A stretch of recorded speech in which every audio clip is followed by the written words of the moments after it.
It's been nearly 2 decades since the horror of 9/11. Dave, welcome.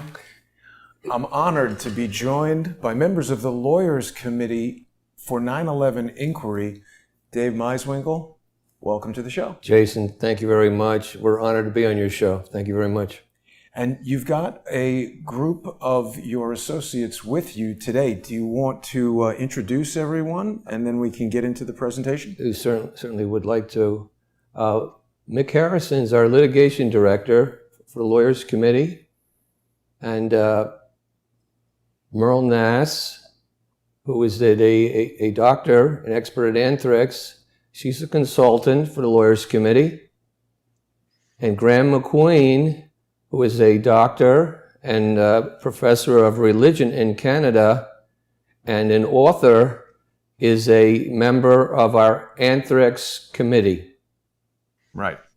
And each of the distinguished panel members have prepared a presentation for us today. I think viewers are going to find this quite fascinating, Dave. Everybody knows the Lawyers Committee for 9/11 Inquiry has worked extensively with architects and engineers. You guys have brought forward various lawsuits to compel the government to do what we all expect them to do: protect our life, our liberty, our property, something they've been failing grossly at doing. Right. So what are we going to get into today, Dave, and where would you like to begin? Well, we're going to make a new announcement. As you mentioned, Jason, we have worked with architects and engineers, and in particular, right here in New York City, with the high-rise steel-structured buildings, we have a grand jury petition that we filed in the Southern District, and we have a lawsuit there now, basically to compel the U.S. Attorney and the Attorney General to acknowledge our petition and to present our evidence of controlled demolitions in the buildings, explosives, bombs, incendiaries. Now, this is startling for most people because if they followed the official story, the buildings came down because of office fires or because of jet fuel that caused the office fires. But our evidence is contrary to that. And we have 47 exhibits that are conclusive or dispositive of those bombs in the buildings. But now we're doing something a little different. In our strategy sessions, we discussed the possibility of doing 5 grand jury petitions, including the government misconduct and obstruction in allowing the 9/11 crimes to happen, and preventing a good investigation or a proper investigation. Then there's the Shanksville crime or the crash in Pennsylvania, and then there's the Pentagon, what happened at the Pentagon. But today we're here because we have met. Our Anthrax committee is composed of 4 top attorneys and 3 top researchers and investigators. And we've been working on anthrax. And the anthrax attacks of 2001 occurred about a week after 9/11, and it came in 2 waves, and actually some people say 3 waves, but at least we know for sure 2 waves. And the attacks came right up here to Tom Brokaw and CBS and NBC and ABC. And the other attack came to Washington, D.C., to 2 U.S. Senators, Patrick Leahy and Thomas Staxel. And there was an attack down in Florida, too, where the first individual, Mr. Stevens, that worked for AMI, which is the National Enquirer and Sun magazines or papers, he unfortunately died. So from anthrax? Of anthrax poisoning on October the 5th. Now, that was the first time that we were aware of anybody dying from anthrax, from this anthrax attack. And what we've done now is we've been meeting for about 6 months, and we've met and talked with a lot of people. We had as our guest Richard Lambert. We spoke to him at length. And Richard Lambert was the head of the FBI for 4 years during that investigation. And he was very candid. And he became eventually a whistleblower getting out of the case. And we'll probably discuss that further today with other speakers. But he was very dissatisfied, and he had a lot of exculpatory evidence that the alleged killer, or the Anthrax killer mailer, Bruce Ivans, was innocent. And for the non-lawyers who are watching, exculpatory evidence is evidence that would prove that he's innocent. That's 100% right. Yes. So we met with him, and we met with other people. We made real good contact with the people at USEMRID. That's the United States Military Research Institute of Infectious Diseases at Fort Detrick. And they have been very cooperative and have given us a number of important documents which you can access on our website, lc4911.org. I believe we have right now 47 exhibits there. Now, what we had tended to do, Jason, originally, and we're still doing it, is to put together a grand jury petition like we did in New York. Yep. And we were intending to file that today or tomorrow. But what happened was we received more new evidence from the USEMRID scientists. And we also found additional vaults, FBI vaults of evidence that we hadn't looked through. So as a strategy, what we did was we reversed our 5-point strategy, and we took the third step, which we were going to do, and reversed it with the first step. So the first step was to file a grand jury petition. Right now, that petition is probably 140 pages or more. So there's a lot of work that went into it. Sorry, Dave, how large is a typical grand jury petition? well, our last one was probably about 57 pages, and Mick could correct me if I'm wrong with that. So this is a lot of new research that the Lawyers Committee is doing. That's what's really exciting. No one has followed up, I don't think, on this as we are, as attorneys. And what we really want is action on this. We're very serious in investigating it, spending the time, making the connections, and then going forth in the court, either to get a grand jury investigation going, or what we're going to tell you now, today, we're going to be doing, because we want to do the best job possible with this grand jury investigation. We need more time to examine the evidence we have.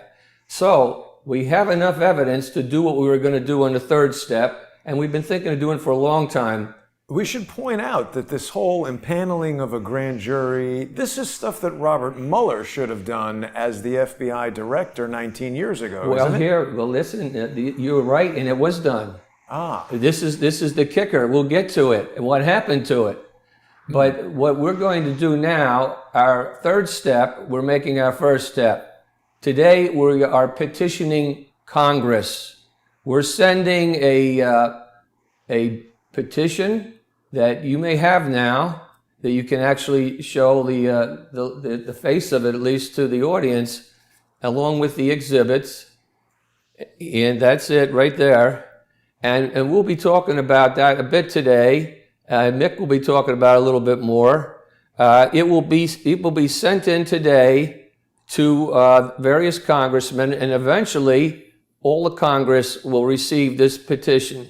Now there's 47 exhibits that go with it, and the exhibits are from USEMRID scientists, colonels, and they're from various doctors that worked at USEMRID, and that's at Fort Detrick. And it's from very prominent scientists. And we've discussed this topic with Martin U. Jones, who's one of the top in the country, and Anthrax, Barbara Hatch Rosenberg, and Meryl Nass, who is one of your guests today, all right, who's our consultant. So we're trying to do our best we can to make it complete. And so again, what we're doing today is announcing The Lawyers Committee is doing an investigation into the anthrax attacks that killed 5 people, injured 17, frightened the nation, and preceded the Patriot Act and the wars against Iraq and Afghanistan. And what we're doing is today we're going to be giving to Congress a petition to ask them to get involved. Now, years ago, Rush Holt, the congressman from Princeton, New Jersey area, he had a bill, I think it was H.R. 721, to get an investigation going, a national investigation similar to the 9/11.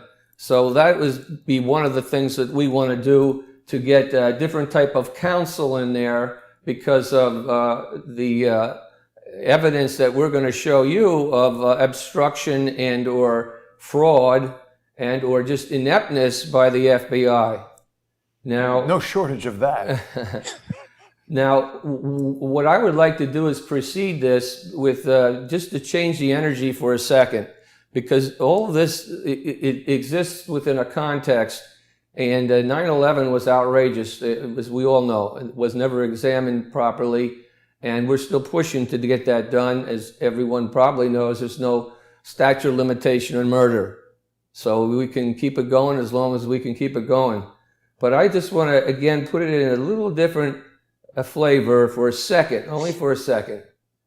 For we wrestle not against flesh and blood, but against principalities, against powers, against the rulers of the darkness of this world, against spiritual wickedness on high. And that seems to be at least something that I regard, at least as we venture into these treacherous waters, that we are dealing with a great evil. And we have to be fortified to do that. And we are. The Lawyers Committee is fortified to do that, to go forward in that venture. Now, the key, there's a few keys, and Mick is going to fill these in. But one of the keys, of course, is that Bruce Ivins, who worked at USEMRID and who was a scientist there for many years, over 30, and who was, at least as much as we could see, beloved by his co-workers. You'll be able to see in your supporters or your viewers, Jason, can go on the Lawyers Committee, lc4911.org, and go to the exhibit list. On the top, it'll say Anthrax Congressional Petition. Hit on that, and you'll get the exhibit list. And there's 4 declarations there from 3 of his co-workers, 4 of his co-workers. They're all doctors, all high-level scientists, very high level, and 3 of them are colonels.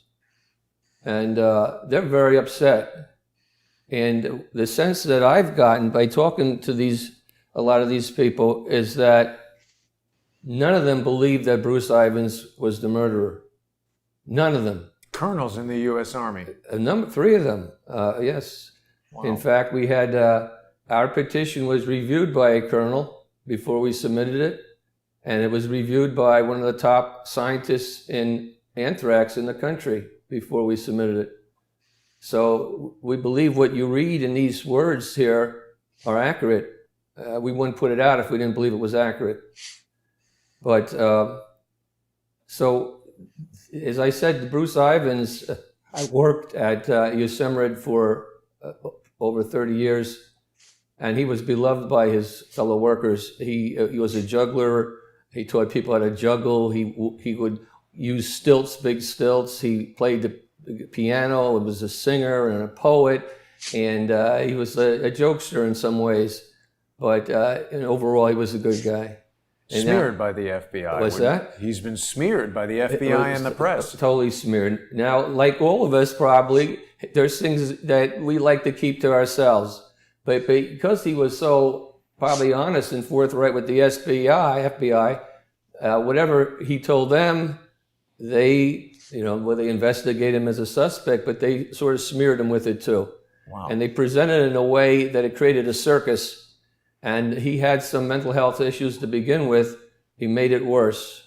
And in about March of 2008, there was possibly a suicide attempt with Valium and alcohol. And then there were other involvements that we won't go into here, but he eventually alleged to have committed suicide on, I believe it was July 28th or 29th of 2008. But you know, Dave, I've spoken to so many FBI, CIA, and other government whistleblowers who tell me that when you bring forward this unfavorable information, they allege there are these campaigns to try to drive an individual to suicide. Well, you're right about that. We think that too. I have two people I talked to, witnesses, very close to Bruce Ivins, told me he was murdered. Yep. That's what they told me. There is the case, I think maybe Meryl will talk about, Perry Mixel, who was an alleged suspect at one time. He ends up drinking himself to death. There's a case, too, with Stephen Hatfield, that he eventually is a tough guy. He sues the FBI after he's hound dogged for a long time and wins over $5 million. Wow. And immediately after Hatfield is left, they go after Ivins. Wow. And Ivins then is, apparently he's on 3 strong antidepressant medications, which the FBI knew. Even their psychiatrist, my understanding, is warned him to back off. The guy's fragile. They knew, they were watching him 24/7. They knew he went to the drugstore. They knew he got Tylenol. He went there twice. And apparently, at least that was, they said he died of Tylenol poisoning. But there was no autopsy performed.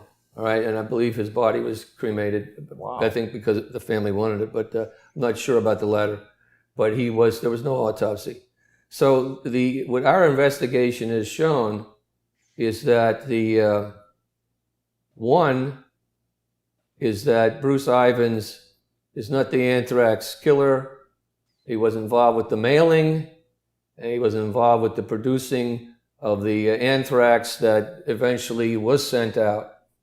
And the second prong is this, that the FBI was complicit in setting him up, in a sense, or using him as the unfortunate person to blame all this on, the scapegoat. And they conducted an investigation which, for those that are familiar with the 9/11 and the World Trade Center, one of the questions that was asked when the World Trade Center collapsed is, why did you choose the least possible hypothesis and not the most likely? In other words, the most likely hypothesis for the collapse of the buildings in New York City were bombs and explosions and controlled demolition. And there was 120 firemen, I believe, and Graeme knows that because he did the original work on that, that heard or experienced explosives or more. And there was a lot of evidence, as we put forth, to indicate that. But they chose the least possible. Now, there's protocol in the government for fires and for the police to do testing for explosives. It was not done. Even President Donald Trump said he felt there must have been explosions in the Right. building to bring it down. So, yes, and so using the same reasoning or logic to look at this situation, the situation at Fort Detrick was they made liquid anthrax. They dealt with liquid anthrax. And these 2 attacks had to do with, the first was a cruder browner anthrax, and the second anthrax was a super fine. It was, and I'll let the other speakers can speak to it, but it was something like no one's ever seen before. And when it was getting examined, it was coming out of the test tubes. It was so energized. This is, I think, from the Daxel. And we were told by a witness that came before our committee from USEMRID that the 12 people were contaminated by this stuff down in Yosemite when a top scientist failed to handle it properly because he was a top scientist but didn't feel that it could be that active. Just threw it in the trash, right? Well, no, this stuff what happens, it's so fine that the electric charges that would bind it together, they don't exist there. So it allows it to become airborne. It's almost like a gas. It's totally airborne. Listen to this. On 1 gram, it's not 1 million spores, not 2 billion spores. It's 1 trillion spores. In a gram. A gram. Of this specially prepared. Dave, it sounds remarkably similar in composition to the nanothermite that's so microscopic that only a very sophisticated laboratory could create it. Well, that's a good point. That's a good point. So with I think Mick will go into when the FBI tries to set up Ivans, they use a flask called RMR 1029, and there's a lot of talking about a contaminant that's in there called B subtilis, and there's also the silicon and tin, which is indicative of the super fine anthrax. So that can all be explained to you. It's a little complicated, but the bottom line is that, as I mentioned, Richard Lambert worked for the FBI at the time. He was head of the investigation and was totally frustrated, and we'll tell you how and why he was. And again, we've spoken to him.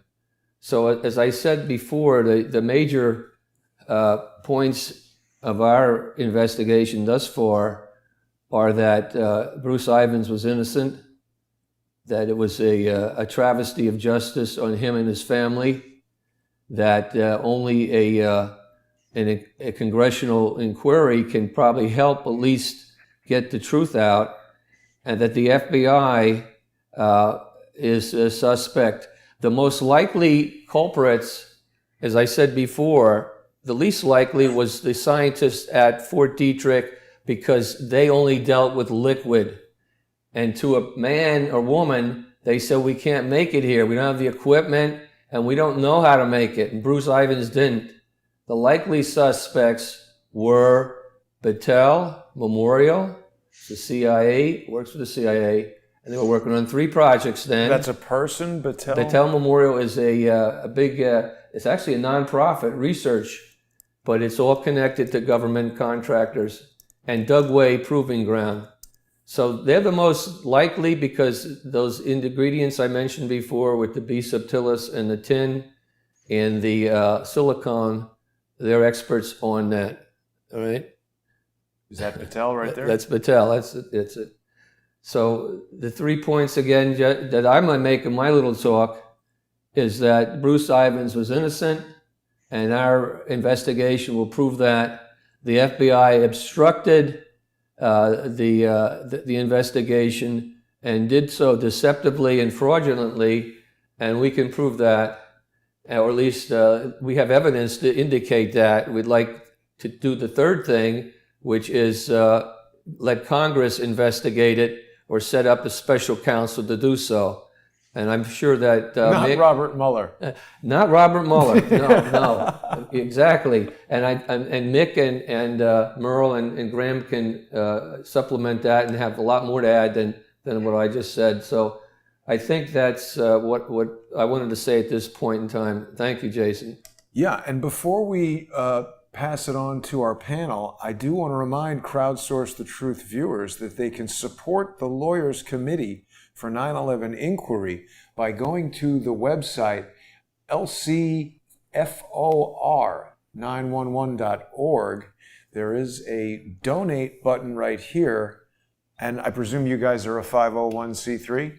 We are. We're a nonprofit 501c3, and our mission is we're dedicated to transparency and accountability, reference the government's the crimes of 9/11. So we're interested in investigating all the crime scenes and wish it had been done previously. And what I said, Jason, we don't like to say this in the sense of the FBI didn't do their job. We'd like to think that they're an honorable organization, and there are mostly honorable people in the organization. There are some people, though, up at top that aren't being accountable to the public and to morality at all either. It's very interesting how we've seen many more examples of that type of behavior since 9/11 occurred. So I think a lot more people are aware that these things can happen. You're right. 9/11 was the opening the Pandora's box. If we had investigated that properly, the world would be totally different today. Absolutely. Totally. No doubt. And with that, Dave, we're going to hand it over to our panel. Who would you like to begin the conversation? I think Mick would be good to follow up because he has done an incredible amount of work on the anthrax, what I was mentioning, the RMR 1029, the subtilis, and the silicone. And Mick can also tell you what crimes we're involved with as far as our grand jury petition, what crimes we may be looking at. Mick, take it away. Thank you, sir, and good to be here. Are you able to hear me okay? Yes. So, first of all, the Lawyers Committee got involved in this as an investigative project based on the good work of a number of people that came before us. That included Dr. Barbara Hatch Rosenberg, Attorney Barry Kissin, Dr. Meryl Nass, who was with us, Dr. Martin Hugh Jones, a veterinary epidemiologist who's published on this. And recently, because we've talked to some of the folks who worked at the U.S. Army facility, the long name, which I'll only say once, is U.S. Army Medical Research Institute of Infectious Diseases, which is why we call it USAMRID, which is the acronym, at Fort Detrick in Maryland. But we got some very interesting information from several of the scientists there. And Colonel Arthur Anderson, gave us a number of documents, which you'll find in our exhibits. And he mentioned his own theory.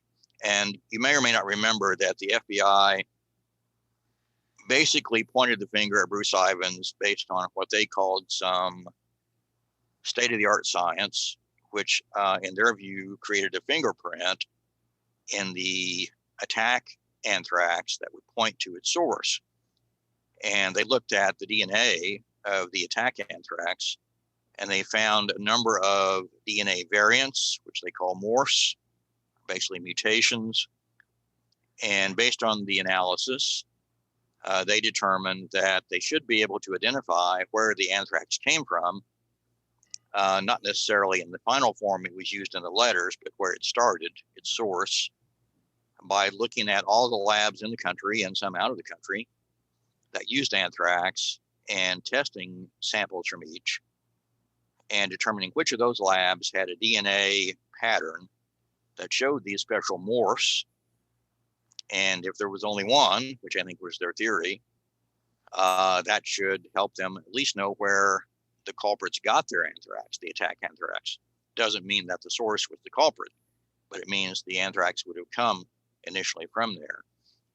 And they ended up focusing their investigation on U.S. AMRID in Fort Detrick and on Bruce Ivins based on this DNA analysis of the fingerprint morphs. Colonel Anderson's theory was that the FBI got that totally wrong. And his basic reasoning was that, and a lot of folks don't know this yet, that Bruce Ivins, Dr. Ivins, at Fort Detrick had two basic stocks of anthrax. One was what the FBI focused on and talked to people about, which was called for short RMR 1029. RMR is a shorthand for a reference material receipt record. And the FBI focused on this. They called it a flask. It wasn't always in one flask, but this stock of anthrax. But Ivins also had another stock of anthrax that he made himself at Fort Detrick at USAMRID, and it was called RMR 1030. So the stock that you're showing on the screen, 1029, is what the FBI focused on. Now, the FBI did not go out of its way. You'll see it in their records, but they didn't often publicly talk about what was in 1029. Well, there were two things in 1029. There was about 85% of Ames anthrax that came from Dugway Proving Ground that was in 1029, and another 15% that Dr. Ivins produced himself at Fort Detrick, which came from his 1030 stock. Now, another fact the FBI did not, how should I say, highlight in their public presentations was that they did test RMR 1030, Ivins' other stock, and they did not find the Morse. So these fingerprint Morse were not in Bruce Ivins' second stock. Now, keep in mind that the 1029 stock that the FBI said pointed to Bruce Ivins and U.S. Ambrid had two components. It had Dugway anthrax and it had Ivins' 1030 anthrax. But the FBI found that Ivins' 1030 didn't have the Morse. So what does that mean? Well, if there are only two ingredients in 1029 and one of them didn't have the Morse, the other ingredient had to have the Morse, and that was Dugway anthrax. So we, of course, sorted this out and looking at the documents, and I don't know how many of the researchers had tripped over this because I had to find the fact that 1030, Ivins' 1030 stock was tested and showed none of these Morse didn't have the fingerprint. I had to find that out by looking at a footnote in the National Research Council's report of 2011, which was a year after the FBI closed its investigation. I'm not sure they ever mentioned this in their public disclosures. So, and then I had to figure out, well, okay, so if the Morse were in Dugway's anthrax and they weren't in Ivins' anthrax, what happened to the samples from Dugway? And why didn't the FBI report that the Dugway samples showed the Morse? And if they had reported that the Dugway sample showed the fingerprint Morse, then why would they be focused on Fort Detrick and Dr. Ivins and not on Dugway? The answer to that question about why they weren't talking about the test on Dugway's samples was not immediately obvious to me in looking at the documents. So again, we had to pour through the details. And we found a FBI report from their search. They did a search at Dugway. And they were given access to samples by Dugway of the production runs that Dugway had done to produce the anthrax that went into Bruce Ivins' 1029 flask. And there were maybe, 13 or so production runs. And so I said, okay, the FBI got the samples, so that should solve the problem. And then in reading the fine print in the document, which was a 3-page sentence in the middle of a bunch of the details, it said, none of the material recovered from these production runs at Dugway had live anthrax. None of the samples were what we call viewable. They were dead. Okay, now, do they have to be live to test for DNA? No.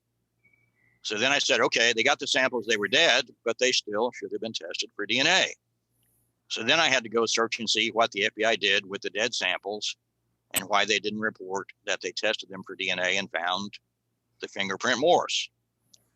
So the next thing surprised me, again, in the fine print of the NRC report, a year after the FBI closed its investigation, was that the FBI came up with a procedure or a policy that the NRC criticized as having no scientific basis, which was they decided not to test any samples that were not viewable. So they didn't test the samples that were dead, which means, even though I don't think they've told anybody in the way I'm telling you now, they didn't test Dugway samples. They didn't do the DNA analysis on Dugway samples. So that was their excuse, in my view. And this is one of the main conclusions in our petition to Congress that Dave announced. We'll explore it further in our more detailed grand jury petition, which we're working on. But at the moment, our conclusion is, and we invite anyone who's got evidence to the contrary to share it with us, that the FBI knew, for the same reasoning I just gave you, because they had all the documents we had, they knew that the Dugway anthrax had to have the fingerprint Morse. So they're focused on Bruce Ivins and U.S. Amrit as sort of their narrowing of the suspect list. To me, that was bad faith from the beginning, because they knew Dugway had the same fingerprint that they say that Fort Detrick had.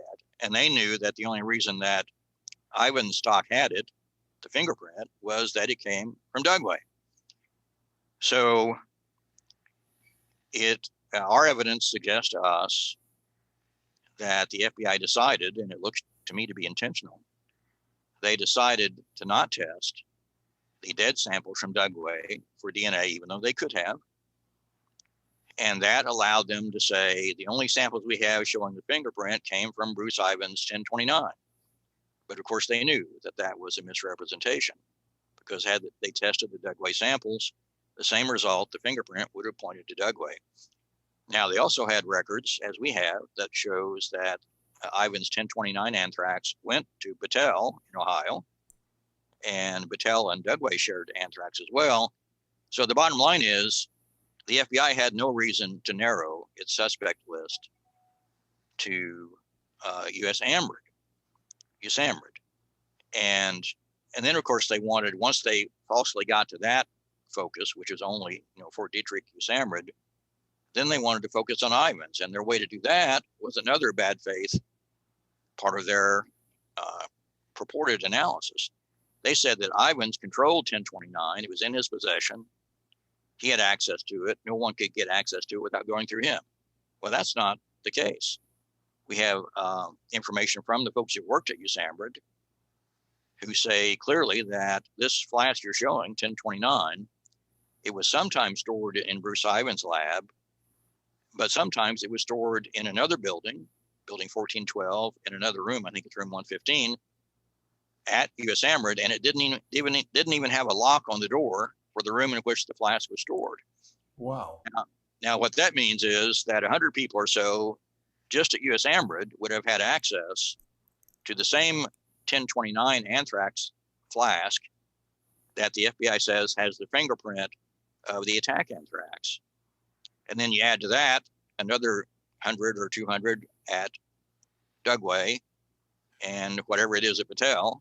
And what you've got is a large group of suspects, which the FBI has never narrowed. So the bottom line is, the FBI looked to narrow their suspects and used the bad faith method to do that. Now, the next question is for us, well, if you're going to narrow the suspects list legitimately, how do you do that? And there are some other smoking gun pieces of evidence that will get you there. One of them Mick, is, if I could just interject before you go to the other evidence, what you're describing about this investigation into Dugway and Fort Detrick and deliberately not looking at the dead anthrax, it sounds remarkably similar to the FBI's refusal to look at the server that was allegedly hacked in the email scandal and the DNC, all this stuff that led to them concluding that Russia has hacked. We seem to be identifying a pattern and practice of FBI investigations where they're able to conduct them in such a way that they arrive at these preconceived conclusions that support manufactured narratives. Yeah, it's almost like the same when we talked about the World Trade Center. Right. The failure to investigate the dust for explosives. That's the obvious thing to do, and they didn't do it. So can't speak to the Russia thing, but no one's asked us to look at that yet. But we'll see. But the pattern may well be there, and it certainly exists in this case. And there's more to it, which I'm about to share with you. Two of the big smoking guns that the FBI did not want to talk about much. One was the contamination of the attack anthrax in the first wave of attacks with B. subtilis, which is another bacterium and used often as a simulant for anthrax. And that contamination is common, and you probably could guess where I'm about to say. It's common at Dugway Proving Ground. And it's so common that when Dugway did their production runs for the Ivins 1029 flask, the purpose of which was to create anthrax to use to test vaccines at Samrid, they had to discard some of their runs. They had to autoclave them because they were so contaminated with B. subtilis. They called it B. big EI, I'm probably mispronouncing that, which is for them a synonym. I think there's some fine distinctions between some subvariations of this family of or species of anthrax, but not that. It's actually, I'm not going to say it wrong, Astropius or something like that. Yeah. And Meryl probably knows this. Yeah. So anyway, but the production runs, several had to be discarded because of this contamination. So the FBI contracted out a study of that B. subtilis contamination and claimed that after analysis, even though the attack anthrax had it, that it was such a unique variety of B. subtilis that it didn't trace anywhere to anybody's samples of B. subtilis, which is a pretty good trick. Now, and who did the analysis that reached that conclusion? Well, that was one of the people on the suspect list. I believe it was. I believe Battelle did that particular analysis. It was either Battelle or Dugway. So you got, as we say in our petition, some fox guarding the henhouse problems with the FBI investigation, because the folks that should have been openly on their suspect list, but they avoided for the reasons I explained, ended up getting some of the contracts to do the investigative work that basically kept them off the suspect list.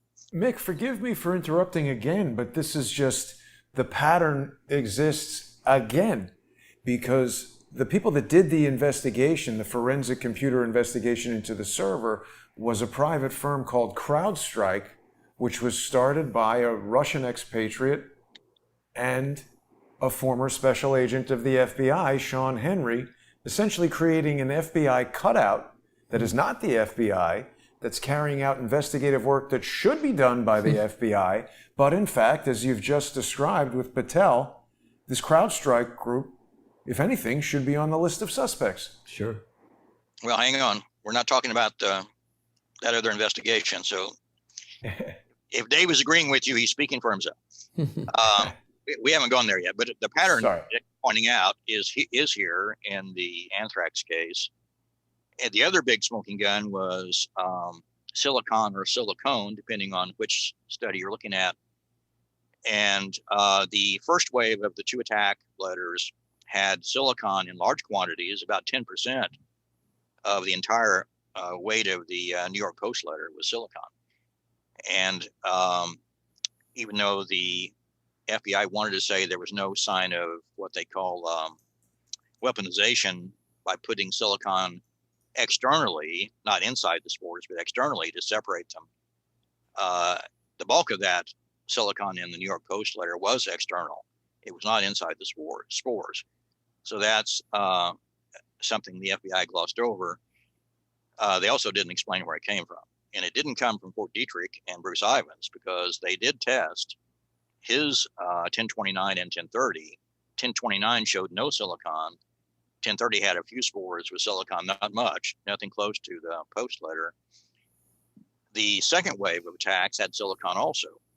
And interestingly, that silicon was mostly inside the spores, inside the exosporium on the spore coat. And as Dr. Martin Hugh Jones and others, and Meryl may talk about this, there is a method which was state of the art at that time to do microencapsulation.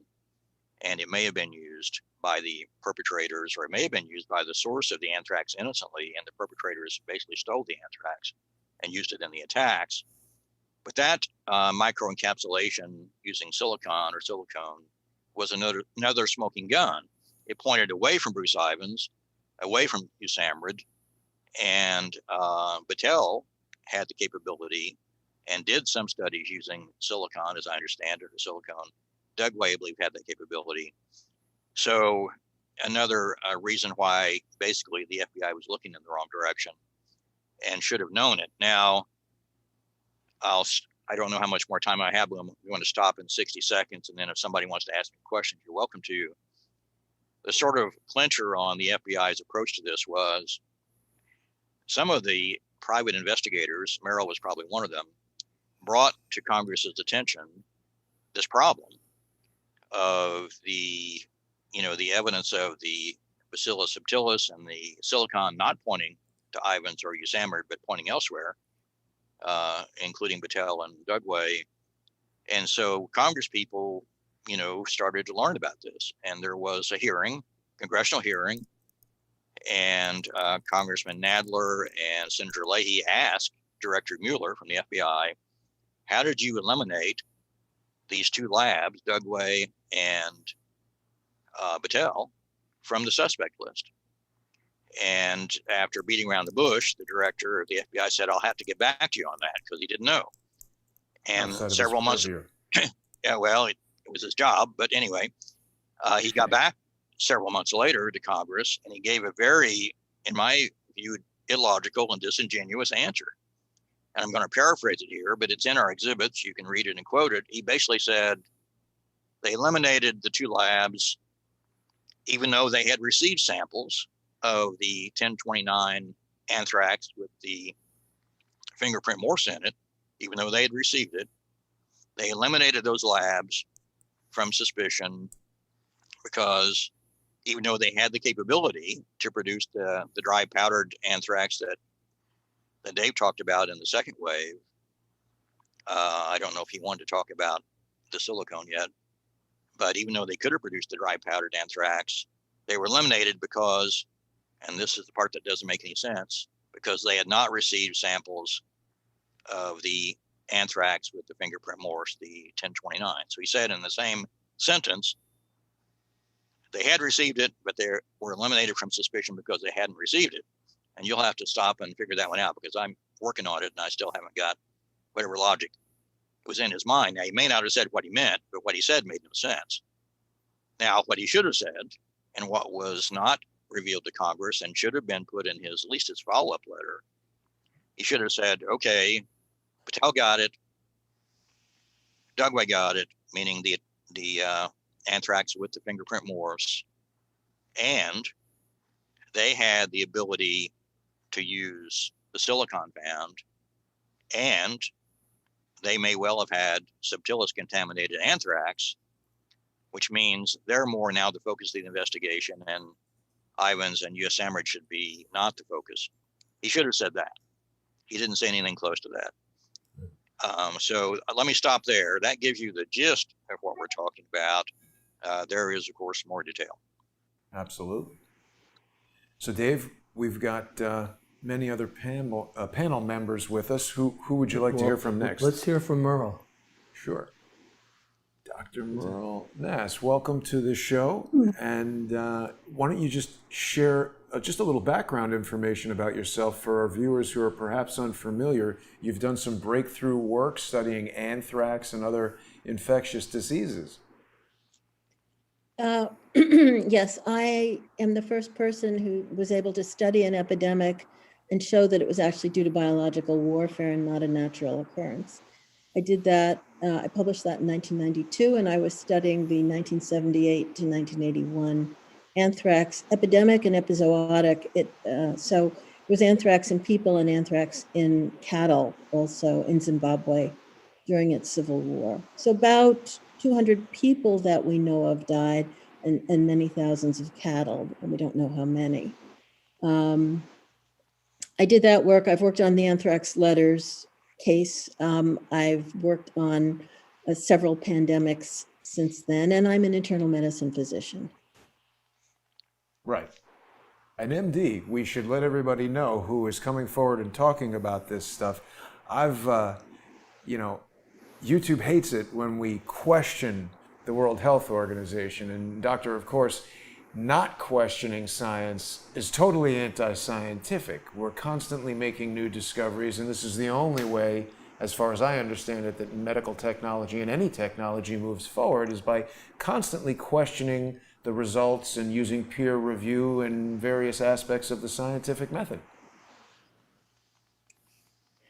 Yeah, science has a funny flavor right now, because everybody is invoking it, wrapping itself in science to claim whatever they want to claim. And the FBI in this case did the same thing.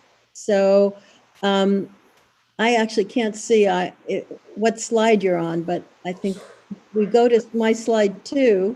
Sorry about that. I forgot to bring up your PowerPoint, and let me do that right now. So slide 1 is just me with a little bio, and There we go. slide 2. Right, there's your slide 1. And Okay. slide 2, my apologies. Okay. So my contention is that the FBI conducted a bumbling and incredibly expensive investigation that was not intended to find the perpetrator. And after earlier fails, the FBI had the death of Ivans, which they needed. They needed a death to close the case and pin it on somebody. And Bruce Ivans' death allowed them that opportunity. This is Bruce. I knew him a bit. I had known him since 1991. The FBI claimed in a nutshell that an Army researcher had sent the anthrax letters to foster his career and committed suicide as the FBI closed in. And FBI was hoping at first to make its case in the media. Remember, once he died and they pinned it on him, they never had to go to court and prove their case. So they tried to do it in the media with a whole succession of leaks. And FBI tried to create the image of just one more lone nut. But their leaks were so exaggerated and untruthful that they got caught. And the FBI had to apologize about a week after Ivans died. However, that did not stop them from repeating lies and exaggerations throughout the next several years of this case. So first of all, I'm going to just give you a ton of reasons why the FBI's case is no good, is made out of whole cloth.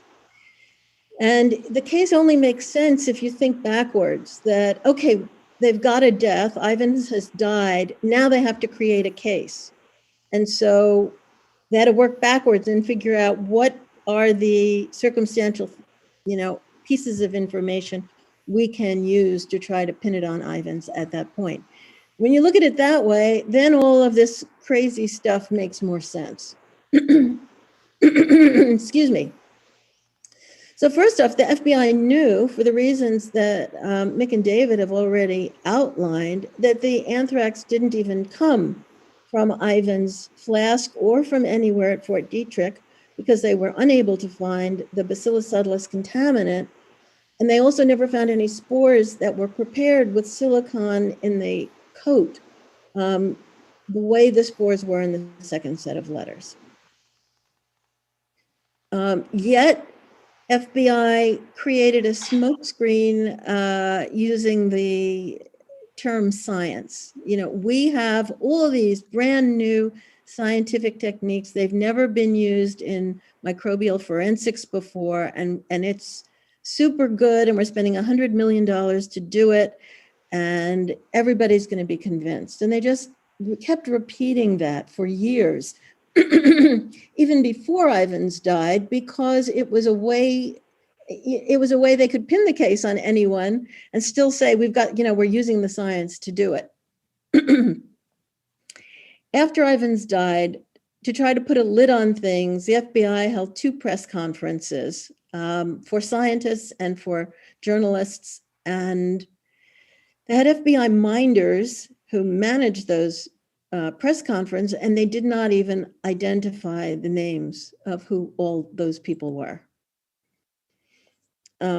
Unsatisfied, the House and Senate Judiciary Committees, particularly Congressman Nadler and Senator Leahy, held hearings the next month on the case. Director Mueller was the only witness, and he refused to answer most of the questions. The FBI then immediately afterwards arranged with the National Academy of Sciences to perform a review and investigation of the FBI's scientific techniques. And this was Mueller promised this in the second hearing, basically to take some of the heat off himself, I think. That's what it seemed to me when I was in the room, and to ward off any other investigations, because there were calls in several important newspapers, like the Washington Post, asking for a real investigation or congressional investigation of the case. So the National Academy of Sciences was given a contract for about $900 million to do a review, and they began, and they had to use the information FBI gave them, and all their briefing people were from the FBI or FBI contractors. But FBI got wind of the fact that the report was not going to be favorable to their case. So they preempted the report, and in February 2010, issued their own report, Anthrax, announced the case was closed, and that was it. They also, shortly after that, gave this NAS committee another dump of data, which the committee then had to deal with. And so their report, and this was in the middle of them having a completed report already. So they had to review that, write another report, and it finally came out a year after the FBI's report and said that the FBI had failed to prove the anthrax in the letters had come from Ivan's flask. So what did the FBI do wrong? You know, the question, an easier question to answer is what did they do right? Because there wasn't much. But the critical to understanding the case and reading the Anthrax report is that it is predicated on the assumption, there's the built-in assumption that only one person did every piece of this case. Only one person grew the anthrax, dried it, put it into envelopes, mailed those envelopes. If it wasn't just one person, the whole case falls apart.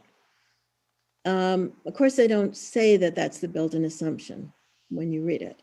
So the FBI failed to investigate all the labs that did have Ames anthrax. There are several overseas they did not investigate, as well as in the US. They failed to rule out hundreds of people who had access to the anthrax by claiming that these people lived too far away from the mailbox where the anthrax letters were mailed.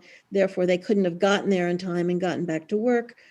Again, predicated on the fact that only one person did every part of the crime. The most important part has already been gone over, which is that the silicon and the Bacillus subtilis contaminant were never found at Fort Detrick. The FBI ignored the possibility that anthrax could have been obtained from somewhere else. It could have been sitting around even for years, and that a different person mailed it. There could have been many people involved, but that was never considered in their theory of the case. They ignored statements from 5 other anthrax scientists, not all at Fort Detrick, who said it was impossible to make the anthrax in the letters in the period of time during which the FBI said it was made. So FBI said the letters that were dated on the accompanying letter 9/18/2001 had to have been made between the fall of the Twin Towers and 9/18, which was only 7 days, even though they weren't found until October. Since the FBI never was able, after either 40 attempts or 200 attempts, to reverse engineer and produce anthrax that looked like the anthrax in the second set of letters. That's because that silicon and perhaps tin and oxygen in the spore coat were very unusual. It wasn't clear how that was actually produced. It wasn't as if the spores were simply grown in a medium with extra silicon. That wouldn't have done this. Since they didn't know how it was produced, they couldn't possibly say that US AMRID or anywhere else had the necessary equipment to do it. Despite having Ivans under 24/7 surveillance, the FBI apparently failed to notice that he had gone twice the same day to a drugstore and twice bought Tylenol PM, which is Tylenol and Benadryl, and taken it, fallen into a coma, and then eventually was brought to the hospital. And the FBI did not inform the hospital that this was due to Tylenol poisoning, for which there is a very effective antidote if it's taken within the first 24 hours or a bit more. Very effective. Almost 100% saves if it's taken, if the antidote's taken appropriately.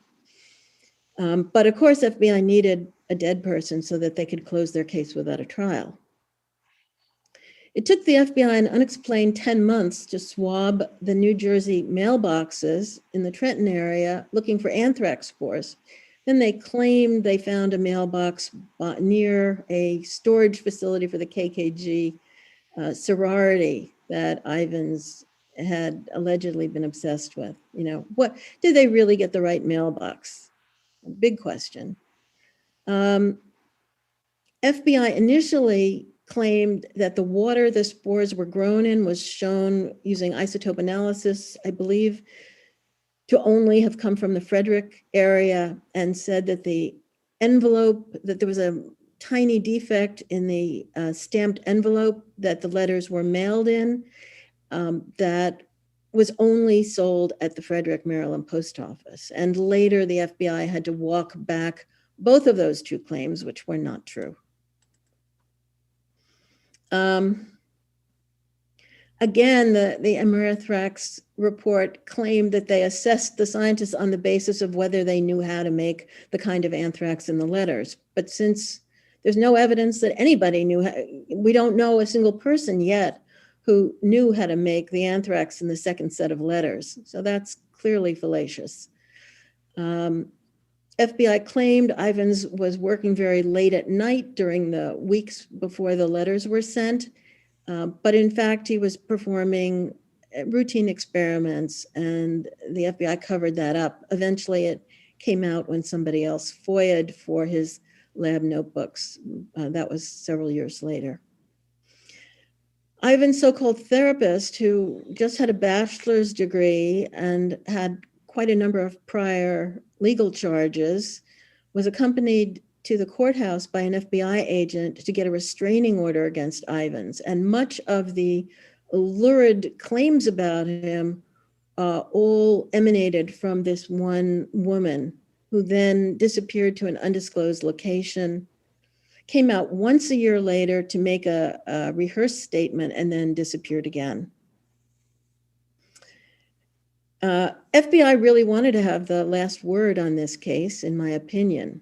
And so they were not happy with the National Academy of Sciences report, understandably. And they had their own contractors write a rather ridiculous pop psychology analysis of Ivan's criminal mind. And so this got issued a month after the National Academy's report was issued. But it was utter nonsense and was widely ignored. The Government Accountability Office basically did issue the finding, and their report, which came out in 2014, essentially echoed the report of the National Academy of Sciences, saying that this whole story about the morphs, which I studied in great detail and many other people did for years, just turns out to be nothing. There was no validation. The morph analysis was just something made to look very complicated and important by the FBI so they could claim they had this new scientific technique they were using. But it was basically meaningless when you look at it carefully. So that's what the GAO and the National Academies both said. Promising leads that were avoided by the FBI. First, there had been a study in Canada, and there had been a study in the US done that involved Steve Hatfill and William Patrick, surprisingly, of mailing anthrax in letters prior to 2001. And at least in the US study, I'm told, because these are classified, that it was ignored, it was missed, that anthrax could actually get through the paper of envelopes and leak out of these letters. And so it was thought that the perpetrator may well have been apprised of one or both of these studies And since the perpetrator also was apparently unaware that anthrax would leak, because they taped the edges of the letters in an apparent effort to prevent leakage. But FBI doesn't seem to have investigated people who had access to either of these classified reports. A letter, an odd letter, was mailed to the FBI center at Quantico, fingering a former colleague of Ivan's at Fort Detrick, Ayad Assad, as a biowarfare terrorist. And the letter had a lot of personal details about Assad, clearly seemed to have been written by somebody who had known him quite well, and preceded the identification of any anthrax cases. And so it seemed to indicate prior knowledge of the anthrax attacks, although it didn't specify that anthrax attacks were coming, but it specified bioterrorism. Who sent that letter should have been very interesting to the FBI, but to public knowledge, that was not pursued. Hoax letters there are a number of hoax letters. It's difficult to know for sure how many and where they came from, because the FBI kept very quiet about the hoax letters, but several were sent from St. Petersburg, Florida, around the same time as the real anthrax letters. You may remember that Judith Miller at the New York Times got a hoax letter, which she thought was anthrax initially. The FBI ought to have been very concerned as to who knew enough to send these hoax letters simultaneously. And again, they have not released any information about the hoax letters. And most of our information comes from an article by Donald Foster, who was asked as an FBI consultant to look at several of them, I believe. The Bacillus subtilis contaminant, it's a common bacterium in the outdoors, can easily get into an anthrax culture. It happened to have a rare mutation, and the National Academy of Sciences suggested the FBI should have tried to investigate where that particular rare mutation came from, because that could have indicated where the anthrax in the letters had been made. But according to the NAS, FBI did not do so. Fifth issue is, of course, the first one you would think of, which is who benefits? What is the motive? Bruce Ivins didn't really need to bolster his career certainly after the anthrax letters were sent, but even before, there had been a great deal of talk about anthrax. There was talk, as soon as the Twin Towers were hit, lots of people were talking about, anthrax could be next.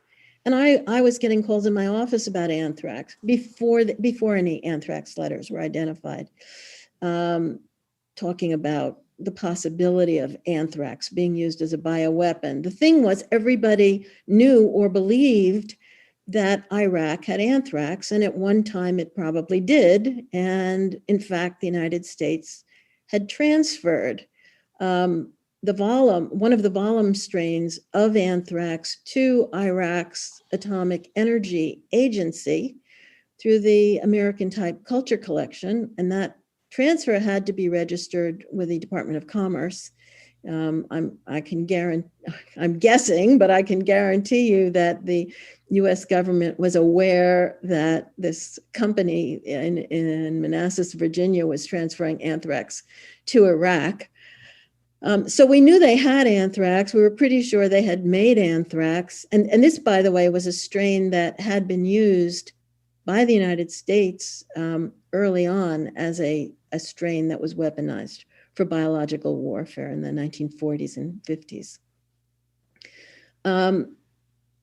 So the sending of the anthrax letters and the publicity that involved paved the way to war in Iraq, helped rush through the Patriot Act, and led to huge growth in the biodefense industry. So might anyone benefiting from those things have been involved with it. There's no evidence the FBI pursued those avenues. We already heard about Richard Lambert, who managed this case early on, and who has filed a lawsuit and made, I believe, affidavits. He's made signed statements that evidence exculpating Ivins, proving his innocence, was hidden by the FBI. And he's provided evidence of other ways the FBI tried not to solve the case. And we must never forget, who is Robert Mueller? Robert Mueller, who was the director of the FBI during the entire case. He came in right at the beginning, and he stayed till the end, certainly he stayed until after Ivan's death. I'm trying to remember when he left, but Mueller had been getting daily briefings for a long time on the case. He is central to the management of this case. He was complicit in covering up murders by both FBI agents and the Whitey Bulger gang they were working with in the Boston area when he was an attorney there. And I believe he was an assistant FBI director also there, but he may have simply been U.S. attorney. I'm not certain. These two references at the bottom will give you that information. He then continued to be complicit with keeping 4 honest FBI agents in jail, 2 of whom who died in jail, to cover up these criminal FBI agents, even as late as when he was the director of the FBI. He also covered up the crash of Pan Am 103, terrorist funding of BCCI, and the cover-up of the Twin Towers. So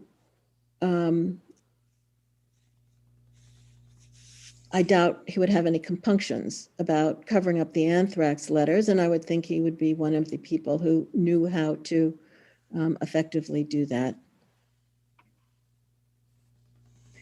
Yeah. Just to end, I hope I've helped dismantle the Amerithrax theory of the case.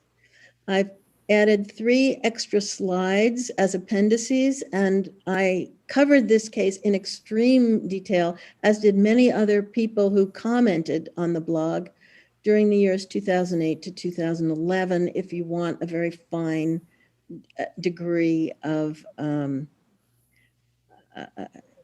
detail in the case. And I'll just quickly run over the 3 slides.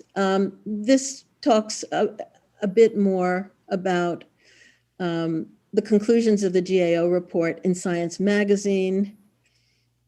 This is a list of other patsies. These are other scientists or doctors who were harassed or investigated by the FBI before they settled on Bruce Ivins. And finally, I just added this little tidbit about Battelle, a nonprofit whose revenue was $5.1 billion in 2017, and which operates many of the United States government national labs. These are nuclear labs, biological defense labs. It's curious why the US government has decided to outsource some of these very critical roles to a private organization. And it's probably worth noting that this private organization is not subject to the Freedom of Information Act, so it can conduct its business in secrecy. So thank you very much. Well, you know, that's an amazing presentation there. And what you've just said at the end, I don't mean to irritate Mick by keep coming back to this, but this sounds like the biological version of CrowdStrike. They create a cutout that is a private company. Amazingly, this one is protected from paying taxes as a 501c3 nonprofit corporation. Mm-hmm. And they can do things through this private company that the FBI cannot do. If the one and only thing that they're doing is shielding it from Freedom of Information Act requests, that could be the reason. Right. Is it the Lawyers Committee? We haven't taken a position on that, but personally, I can agree with you. Lawyers Committee just hasn't, decided on that interesting proposition you just said. Well, thank you for that really excellent presentation, Meryl. I think we've got some more to come right now from Graeme. Are we ready to go to our next speaker? I'm ready. Can you hear me? Yes, indeed. Great. Well, thank you, everybody. It's an honor to speak with such wonderful people. Meryl was onto this case before I got onto it and was one of those people whose work inspired me to do some work on it. In 2014, I brought out a book. I'm not here to flog it, but I don't know, you probably can't read it. It's called The 2001 Anthrax Deception. And I guess it's probably because I did that work that I was invited to join the Lawyers Committee's Anthrax Working Group. That's what I'm calling it. The Anthrax Working Group. It's been a pleasure to work with people on that group for the last 6 months. It's a pleasure to be here today to announce this petition to Congress and the upcoming petition for a grand jury. What I want to do in my time is take a step back, because long before I got involved in this issue, I was the director of a Center for Peace Studies at my university in Canada, and I've been involved for decades in issues having to do with war and peace. I noticed that war is a time when even the most democratic countries tend to tighten up and become more authoritarian, and sometimes when the war is over, they don't go back to being as democratic as they were before. And I want to look at, I'm interested in the idea of attacks on legislatures. Threats, intimidation, attacks on our elected representatives, which are a direct threat to democracy and which I came to conclude are a major feature of the war on terror. So the war on terror is simultaneously a war on democracy. One last little comment before I plunge in. Disclaimer, these are my views and don't necessarily represent the views of the Lawyers Committee. Okay, so what I want to do first is, it's a bit autobiographical because I want to say a few words about two cases in my own country, Canada, which awakened me to this pattern. And then I will go to 19 years ago and the events that we're mainly focusing on today and see how they fit the pattern. And the pattern is the physical intimidation of legislatures. Okay, so the first Canadian case, 2013, the second Canadian case, 2014. We had two successive attacks on legislatures in my country. 2013, two so-called homegrown Islamic extremists put two pressure cooker bombs, which turned out to be duds, but nevertheless, two pressure cooker bombs on the grounds of the provincial legislature in British Columbia. In other words, physical intimidation of a legislature. The year following that, an even more shocking event took place where another so-called homegrown Islamic extremist, who was also from Vancouver, who was also a drug addict like the other poor characters,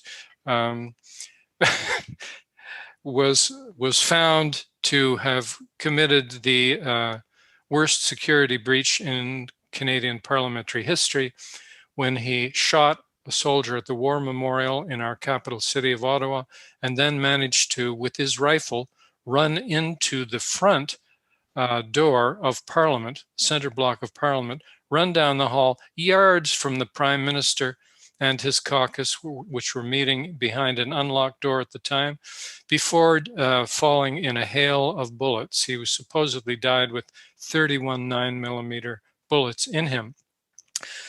So he too was represented a threat to Parliament, in this case a shocking threat to federal Parliament, which had very particular consequences. Now, I just want to say very briefly that my conclusion after studying both of these cases is that both issued from our own security services, not from Islamic extremists, that these people were handled. In the case of the 2013 attack, we don't have to guess, because the perpetrators survived those events and there was a trial. And you know that whenever there's a trial, there's always a danger that an honest person may get involved and that things may happen which the perpetrators did not want to happen. And that's what occurred in the 2013 trial. The case was caught by a judge, Justice Catherine Bruce, who was brave and honest and angry when she saw how our federal police, the RCMP, had manipulated these pathetic characters and had entrapped them.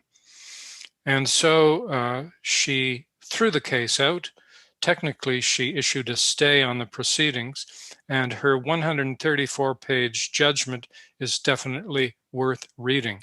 It was a terrific black eye to our Royal Canadian Mounted Police, who stage managed this event from the beginning to the end, producing the so-called martyrdom video, even filming it, convincing these poor people to carry out a jihad act, telling them what kind of jihad act would be useful, suggesting a pressure cooker bomb, telling them they could help build it, helping them in fact to build it, constantly supporting them when they had doubts and said they didn't want to kill anyone, and finally driving them around town and showing them a nice place to put the pressure cooker bombs right beside the legislature.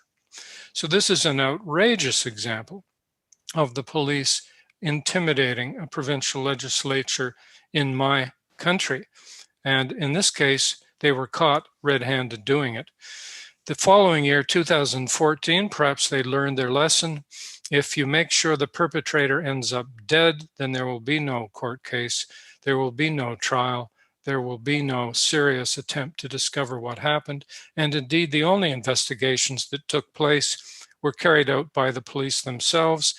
They failed even to ask the most serious questions, never mind answer these questions. I realized that at that point, I had spent years studying 9/11 attacks, and I thought, here's an attack happening in my own country that looks fishy to me. That picture you see on your screen, by the way, is the alleged perpetrator of the 2014 attack, Michael Zehaf-Bibeau. So I said, look, this is happening in my own country. I better look into it. And I wrote a 75-page report on it, which did not get widely published, but it's called the October 22nd, 2014 Ottawa shootings, Why Canadians Need a Public Inquiry. But of course, there has been no public inquiry. I don't have the time here to persuade you that this was another police operation, but that's what I concluded. And my booklet ends up with 34 questions, which I say are important unanswered questions for the police. And despite 2 years of Freedom of Information requests, I have not received a single answer to a single one of those questions. Indeed, I emerged from the process with even more questions. A couple of years ago, I and a few friends discovered the very specific parking space that Michael Zehaf-Bibeau was parked in when he made his martyrdom video on his cell phone. And that parking space, you will be happy to know, was a hidden semi-underground parking space right across the street from the Ottawa police station. So you will have to take my word for it for the moment that both of these are very fishy events, and I don't know a single mainstream journalist in my country who pointed to an astonishingly disturbing pattern which emerges when we look at these, and that is the police, the security services in our country, deliberately intimidating two legislatures, one provincial and one federal. Now, you may say, why would they do that? And there are numerous reasons, but let me be quite specific. In some cases, there are specific pieces of legislation that they want to get passed, and this legislation will give more power to security services and take away power from citizens and their representatives. In the case of the 2014 attack, and you see you hopefully see on your screen my little booklet. In the case of the 2014 attack, there were two bills, Bill C-13 and Bill C-51, especially C-51, which were passed. C-51 was passed quite explicitly, quite clearly because of the terrorist attacks on Parliament. And it gave more power to security services, and it took away power from citizens. So that is what led me to see this dangerous pattern. And I have to assume that most of my audience aren't much interested in what happens in Canada. So now we will fly to the United States, and we will fly to 19 years ago to look at two cases where the same pattern is found. The first is 9/11 itself. When we read the memoirs of Tom Daschle, Senate Majority Leader at that time, we will find that he was watching the astonishing news of 9/11 on the television in a room in the Capitol when a police officer ran into the room, or a security officer ran into the room and said, "We have news, there is a plane headed this way. We need to evacuate the Capitol immediately." So that was done. According to Daschle, the scene was total chaos. There was no protocol, there was no plan. Representatives and senators scattered to the four directions in a panic. In other words, the attacks had indeed intimidated a legislature. Now we find a timid regathering of Congress on the steps of the Capitol that evening, where people hugged each other, sang "God Bless America" together, and made brave little speeches about how we will not be intimidated. And I don't really want to make fun of, there they are on the steps of the Capitol. I don't want to make fun of them because it's a very natural human reaction. We've been attacked by a dangerous external force. We must unite together, put aside party politics, support our president, blah, blah, blah. There's nothing wrong with the reaction, except that, as some people would say, you've gone through amygdala hijack. In other words, you're scared, you're freezing up, you are not thinking, you're not using your brain. And at that point, you are easy to manipulate. And I believe that's exactly what happened. So were they intimidated? You bet they were. And there was a very concrete outcome, namely that 3 days later, on September the 14th, they passed a bill authorizing the use of force by the President of the United States against whoever he judged had committed the 9/11 attacks. They therefore gave away their power and gave power to the executive branch, which was clearly seizing power. And it seized power in an astonishing way. The Constitution allows the president to be the commander-in-chief in a time of war and to have certain powers he normally wouldn't have. And that's exactly what Bush did, and pushed aside various restraints and constraints that he would normally have had. He became the warlord, Mr. Bush. So that's what happened on 9/11 in brief. And what happened in the Anthrax attacks, this is where I'm headed here. And I have, I hope, a couple of minutes left to take you through this step by step. The Anthrax attacks were clearly planned before 9/11, but as far as we know, they began about a week after. Meanwhile, right after 9/11, Attorney General Ashcroft had said, "I'm going to be proposing a new bill to Congress, which gives security forces more power." They didn't call it the Patriot Act yet, but that's what it became called. "And I want it passed immediately." He literally wanted it passed in a couple of days, even though it was a very large bill and nobody had read it. Well, there were a few people who fought back and who said, we need to take a little more time here. And we'll get to the two most important people in Congress who fought back in a moment. Meanwhile, between 9/11 and September 30th, all these rumors of anthrax began coming around.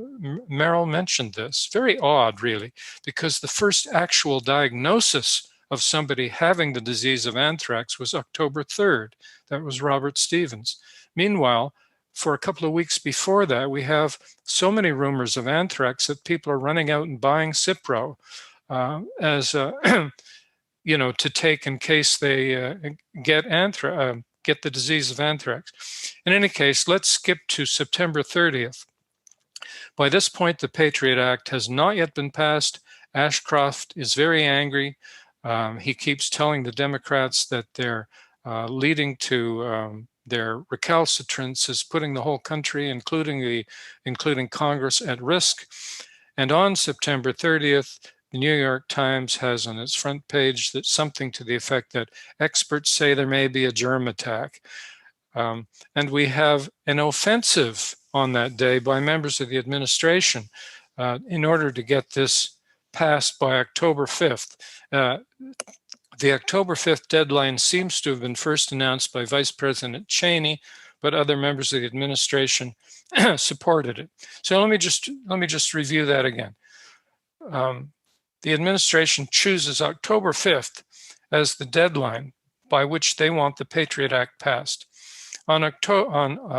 Slightly before that, September 30th, they gang up to say why it's important to honor that deadline. White House Chief of Staff Andrew Card says, quote, "This is all on September 30th. Nobody's been diagnosed with anthrax yet." Quote, "Terrorist organizations like Al-Qaeda have probably found the means to use biological or chemical warfare." Meanwhile, same day, Secretary of Defense Rumsfeld says terrorists could be equipped by their state sponsors with weapons of mass destruction. Same day, September 30th, Tommy Thompson, Secretary of Health and Human Services, speaks on CBS of a possible, quote, bioterrorism attack. All of this very strange, coming as it does before anybody has been diagnosed with anthrax, before anybody is supposed to know of a bioterrorism attack. Well, the thing is, the October 5th deadline for passing the Patriot Act fails. That is to say, two Democratic senators, slow down the bill so that it is not passed by October 5th. Who are they? They are Senator Tom Daschle, Senate Majority Leader, and Senator Patrick Leahy, Chief of the Judiciary Committee, both crucial to the passage of the Patriot Act, both identified by the Washington Post at the time as the two and only two senators who are slowing it down and responsible for missing the October 5th deadline. So then what happens? Somewhere between October 6th, one day after that deadline, and October 9th, two letters are put in the mail in which there is extremely sophisticated anthrax spores, potentially lethal anthrax spores. And who's it sent to? Who are they sent to? Senators Leahy and Daschle. Now, you and I, my friends, are supposed to be so dumb that we can make no connection between all the threats and the October 5th deadline and those letters. We are supposed to believe that Bruce Ivins, who had no conceivable motive that has been discovered for wanting to threaten these two Democratic senators, we are supposed to believe that he's the one who sent the letters. To this day, that's what we're supposed to believe. Well, you've already heard good talks today that should lead you to question that conclusion. And both of the petitions put out by the Lawyers Committee will give a great deal of further detail on that issue. Ivins was an innocent man hounded to his death by the FBI. And it's time that was widely spoken of. And I conclude with to reiterate my theme. In this war on terror, we have seen a war on democracy. In my country and in your country, the United States, legislatures have been physically intimidated by the executive branch and by their security agencies. This is an extremely dangerous development that we must talk about. And frequently after talks like this, people say, well, what can I do? In this case, it's good to be able to say there's something very clear that you can do, and that is go on the Lawyers for 9/11 Inquiry, Lawyers Committee for 9/11 Inquiry, go on their website, read their 9/11 petition, read their petition to Congress, which should be up today, I hope, read their coming petition for a grand jury on the anthrax attacks, which should be up sometime in the month of October. Make these well known. Speak out, be loud, make a fuss. Thank you. Yeah, Right. Good. excellent presentation, Graeme. And I would add to that while people are on lcfor911.org, the Lawyers Committee for 9/11 Inquiry website, I want to make sure that people are aware that they can click on the donate button and financially support the efforts of the Lawyers Committee. It's very important. And, Graeme, I'm absolutely blown away by the presentation from each of the speakers that we've had today. The things that you've raised, it's just so fascinating to me how bringing together all the different people that we have as guests on Crowdsource the Truth always seems to lead to more connections, because for a long time I've been looking at this photograph of some possible swamp monsters. We've got U.S. presidential candidate Joe Biden, perhaps when his cognition was superior to what it is today, along with the two-time Attorney General of the United States, here serving in that role in his first term under Poppy Bush, GHW. And you've answered the question that I'm not sure that anybody else has been able to tell us before. It appears that they're with Senator Leahy right there. Well, Attorney General Barr, he is a defendant. We're suing him Good. in the right here in New York City in the Southern District over the grand jury petition. He's named. Yes, and he was also playing a pivotal role in issuing pardons to people who participated in the Iran-Contra scandal. And I am very interested in photographs and body language and intuitive things that we can derive from observing people. And in this picture, I see two men on the left side of the frame looking at Senator Leahy in the way a starving man looks at a roasted chicken. This guy looks like he's on the chopping block. I don't know. What do we think about this picture? Obviously, we can't derive too much from it, but I thank you so much, Graeme, for filling in that context. I wanted to follow up with Graeme on one thing, and that's the death of Paul Wellstone and the connection maybe with the war in Iraq. In your research, were you thinking of including that at all, or did you look into that? Well, again, speaking for myself here, not the Lawyers Committee. Yeah, for yourself. And I haven't done any really serious research on it. But yes, I assume Wellstone was assassinated. Right. That's my assumption. As you know, there is reason to believe that former Vice President Cheney was running a domestic assassination program. And I don't know why we shouldn't just say that. I mean, I think it's pretty clear. And one last question, too. In reference to not government officials, but necessarily with the scientists, and Meryl may be able to get in on that. There was a lot of microbiologists, top-notch scientists that were dying in a period of a few months right after 9/11. Have you given that any consideration or thought? Was that connected to what? Do you know? I don't know. They were not anthrax people. One had maybe some slight relationship to anthrax, but they were not names that I otherwise knew. Right. Okay. Well, I mean, this has been really remarkable. Is there another topic that we'd like to cover? Dave, we've been through our panel now. Do we want some questions? How would you like to proceed? We've got a little bit more time here. Well, I'm so honored to be associated with the three people that spoke here. All right, all outstanding and amazing presentations.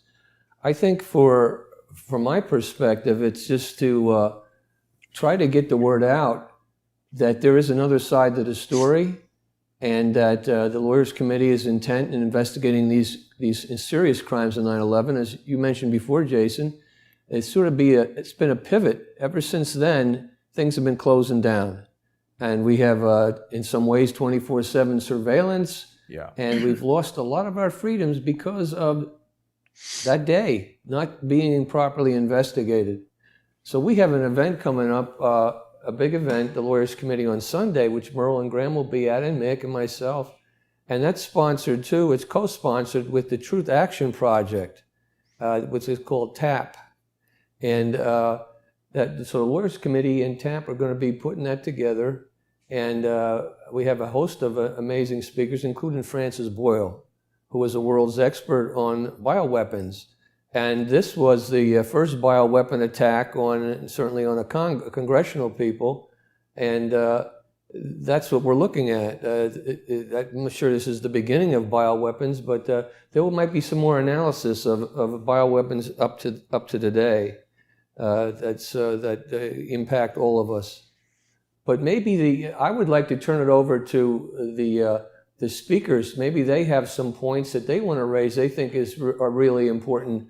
And maybe just start in the order that they were speaking. Mick, what did you want to clear up or clarify that you think is important that people should know? Well, we covered the petition to Congress pretty well. The one thing I would like to add is our upcoming filing to the grand jury. You had mentioned that we might want to talk about the laws that would address. If you think that's appropriate, I can give Jason the short version of what that petition will address. I think that would be great. Why don't you do the short version of the laws that are impacted here with our future grand jury petition? So it's probably stating the obvious, but the anthrax attacks involved the crime of using weapons of mass destruction, which is a federal statute. It involved using the mail to distribute poisonous and dangerous materials, a separate crime under federal law. Obviously involved murder, unfortunately, involved attempts to kill a federal official, which is a separate crime. And we may not have made it as explicit as we could, but there were two senators, Daschle and Leahy, who received the highly sophisticated, very lethal anthrax mailed to them. And to me, and the facts we've looked at, it appears to be an attempt to assassinate those two United States senators. There was anthrax found in other buildings, in some Congress people's offices, and in the Supreme Court building. We're still looking at the significance of that. The use and retention of a biological agent is a crime. Destroying federal property, of course, is a crime. The one crime that maybe folks aren't thinking about in regard to these anthrax attacks is the crime of treason. But because you have essentially an admission by the federal government that this was a domestic source for these anthrax attacks from within the United States, and it targeted federal officials, including two senators, it basically qualifies, unfortunately, for the crime of treason. So that's the short version. Okay, Mick, thanks a lot. Meryl, could you give us a summation of what you think is important in a minute or two? This isn't a summation, but I think the American people have known for a long time that criminality has been part of the FBI because, under J. Edgar Hoover, we knew that. And subsequently, criminality has been part and parcel of some behaviors of the FBI, so this is our primary federal internal, police organization. And then we have the CIA, which initially was only allowed to work outside the United States, but now is allowed to work internally in the United States as well. And we know that they too have been associated with criminality, with drug crimes in particular, but other crimes as well. And as the noose tightens for Americans with the surveillance state and all of our electronic information being collected,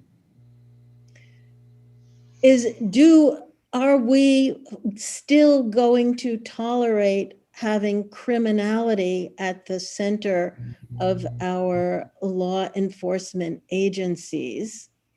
And how can we come to grips with this? We have never acknowledged it. Most people, you don't talk about these things in nice company.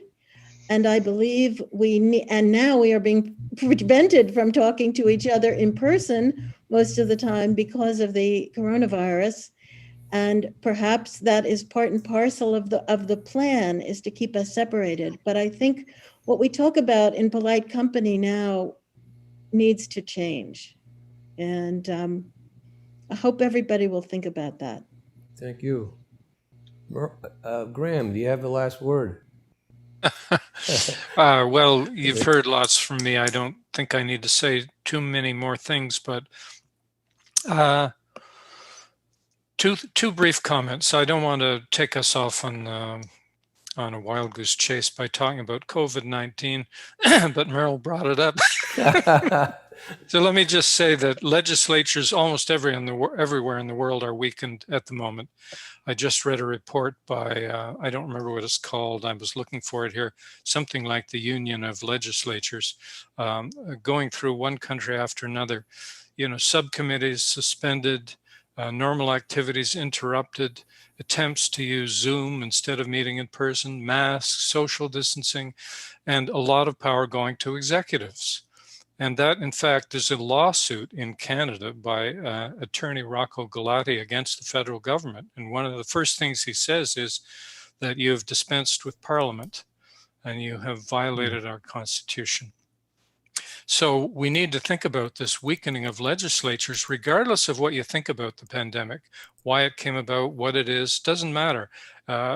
These things are happening. These are things that we need to worry about. Are things going to return to normal after the pandemic? We don't know. Final thing I'll say is that we've been encouraged to forget about the anthrax attacks, that these were minor things. Didn't they find the guy? A few letters. Oh yeah, I vaguely remember that. Whereas in fact, I think it could be the gateway to these deep state deceptions. And I think we're really on to something with these petitions, and we really need to pursue this forcefully. Okay. Fantastic, thanks. And from me, Jason, I just want to say that, first of all, thank you very much. The Lawyers Committee thanks you very much for giving us the time. What we're trying to do is we're doing our share in pushing back this police state. It has to be pushed back. The thing that's really important, at least in my life, and I think it's in the Lawyers Committee, is our Constitution and our freedoms. And we have to protect the Constitution. It's been trampled on by our representatives, and we have to restore it, restore our country in the proper way. So these petitions will help do that. At least we're pushing back. We're doing what we can do as citizens, and we ask for your support at Lawyers Committee, lc4for911.org. And thanks a lot, and hopefully we can do it again sometime in the future with more good news.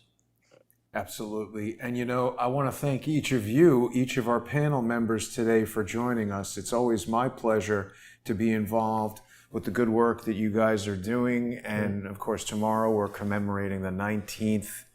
I hate to use the word anniversary because it seems celebratory, but it's hard to believe it's been almost 2 decades since I stood on the roof of this very building and watched the World Trade Center burn. Friends of mine in the building were killed. And we still have no answers. Right. For people that are watching, the World Trade Center is probably about a mile from here, or was. We're right here in that energy.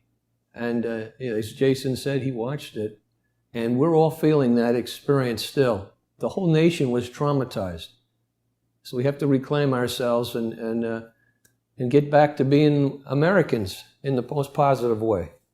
And let me just take one more opportunity to invite people to visit the Lawyers Committee for 9/11 Inquiry website. You can find it at lc4for911.org. And I do want to encourage viewers to make a financial contribution. It's a 501c3, so your financial contribution is tax deductible, and it really helps to do the type of work that the government needs to be doing. We are going to drain the swamp in our own way. Good. Got to root out that plug and just start the draining happening. Really, 9/11 and an investigation into it, a proper investigation, would go a long way towards doing that. So again, I want to thank everybody for joining us today.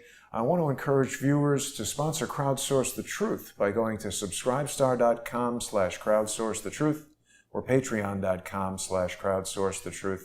no corporate sponsor that I'm aware of would even allow this type of conversation. So it's important that the viewer sponsors keep Crowdsource the Truth going so that I can continue to bring you important presentations like this. I want to wish each of you a pleasant day. Thanks for joining me, and thanks everybody for watching. Got a few more programs coming up today, so stay tuned. Have a great day. Thank you, Thank you, Jason. sir. Thank you.